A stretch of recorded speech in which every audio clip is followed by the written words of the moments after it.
Assalamualaikum warahmatullahi wabarakatuh. Perkenalkan, nama saya Nurul Ayu Lestari. Saya dari kelas 1M Perbankan Syariah. Jadi di sini saya akan membahas tentang hak dan kewajiban warga negara.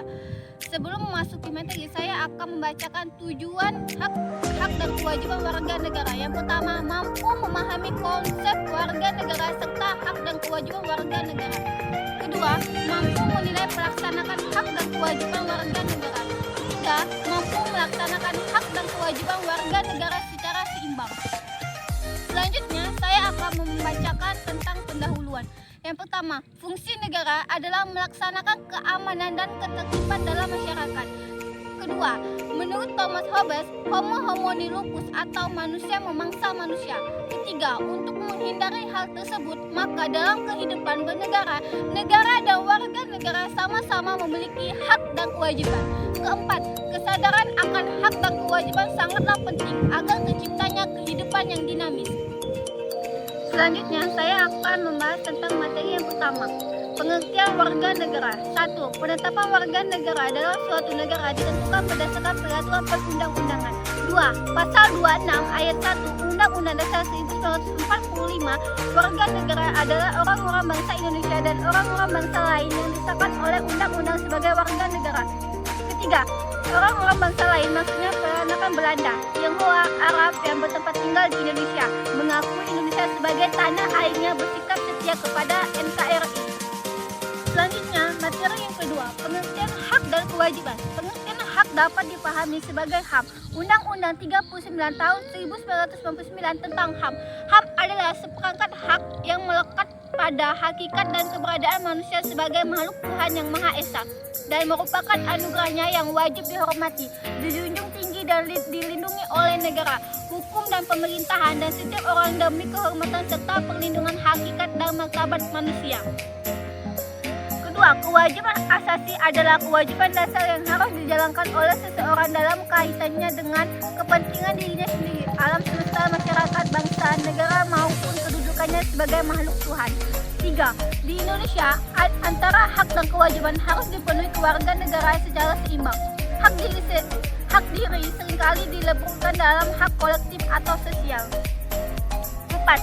Di samping hak pribadi seseorang, terdapat hak-hak orang lain, sehingga masing-masing individu harus menghargai hak-hak individu yang lain, yang kemudian melahirkan kewajiban-kewajiban warga negara. Selanjutnya, perkembangan HAM di Indonesia. 1945 sampai 1959, HAM sudah mendapatkan legitimasi yuridis dalam Undang-Undang 1945 meskipun belum optimis seperti kekuasaan pendirian partai-partai politik. Kedua, 1959 sampai 1966 terjadi pemasungan hak asasi sipil dan politik seperti hak untuk berserikat, berkumpul dan mengungkapkan pendapat dengan tulisan.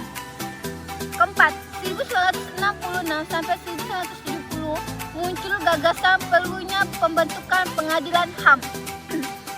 Selanjutnya, 1970 hingga 1980 persoalan HAM mengalami kemunduran dan terjadi penolakan terhadap HAM. Tahun 1990 pemerintah membentuk Komnas HAM. Selanjutnya, di tahun 1968 sampai sekarang, setelah jatuhnya rejim Orde Baru, terjadi perkembangan luar biasa pada HAM dalam Undang-Undang Dasar 1945. Selanjutnya, memasuki materi yang ketiga, hak dan kewajiban warga negara menurut Undang-Undang Dasar 1945. Yang pertama, hak warga negara. Pengaturan hak warga negara diatur dalam Undang-Undang Dasar 1945 pasal 28A sampai dengan 28J. Yang pertama, hak asasi pribadi. Kebebasan berpendapat, kebebasan beragama, kebebasan bergerak, dan lain-lain. Kedua, hak asasi ekonomi. Hak memilih, hak memanfaatkan, hak membeli, dan hak menjual, dan lain-lain. Ketiga, hak asasi sosial dan kebudayaan. Mendapatkan pendidikan, mengembangkan kebudayaan, dan lain-lain. Selanjutnya, hak asasi prosedural. Mendapatkan keadilan, peradilan, perlindungan, dan lain-lain. Kelima, hak asasi politik. Memilih, dipilih, berorganisasi, dan lain-lain.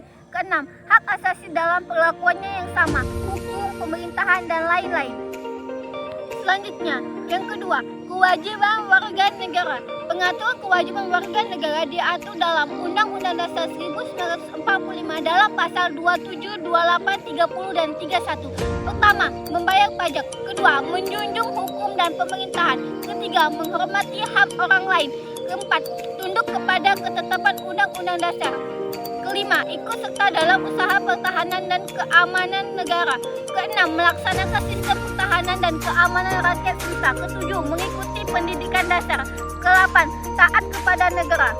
Selanjutnya, pembicaraan mengenai hubungan negara dan warga negara. Apakah negara yang melayani warga negara atau sebaliknya dapat menunjuk pandangan para pemikir. Yang pertama, kaum pluralis, Hobbes dan John Locke. Masyarakat yang mendahului dan menciptakan negara sehingga negara harus tunduk kepada masyarakat. Yang kedua, kaum Marxis atau Anthony Gramsci. Dominasi kekuasaan ada pada negara. Negara merupakan institusi yang digunakan kaum borjuis untuk menjalankan kekuasaan yang baik. Yang ketiga, kaum sintesis Anthony Giddens menyatukan dua pandangan di atas kata kunci: struktur negara untuk teori Marxis dan agensi warga negara untuk teori pluralis. Negara dan warga negara saling mempengaruhi. Sekian dari saya, Nuri Alustari dari kelas 1E Perbankan Syariah. Mohon undur diri. Assalamualaikum warahmatullahi wabarakatuh.